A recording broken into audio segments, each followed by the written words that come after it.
बाँकेको कोहलपुर नगरपालिका वडा नम्बर 13 भरैयामा रहेको बाल शिक्षा माध्यमिक विद्यालयले विगत 2 वर्षदेखि पढ्दै कमाउँदै कार्यक्रम अन्तर्गत महुरी पालन कार्यक्रम सुरु गरेको छ। महुरी पालन कार्यक्रमले विद्यार्थीहरूले महुरीको महत्व समेत बुझ्न थालेका छन् भने विद्यालयले आम्दानी समेत गर्न थालेको छ।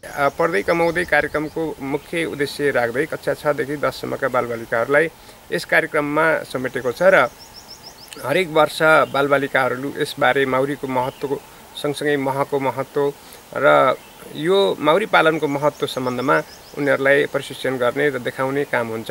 त्यसैगरी अभिभावकहरूले पनि महुरीको महत्त्वको बारेमा बुझ्नु भएको छ। समुदाय स्तरमा पनि सचेतना जगाउन सहज हुने विश्वास लिएको छ। महुरी पालन कार्यक्रमबाट विद्यालयले वार्षिक 2 लाखसम्म आम्दानी गर्दै आएको छ। यस विद्यालयले विद्यार्थीहरूलाई च्याउ खेती लगायतका क्रियाकलापमा जोड्दै आएको छ।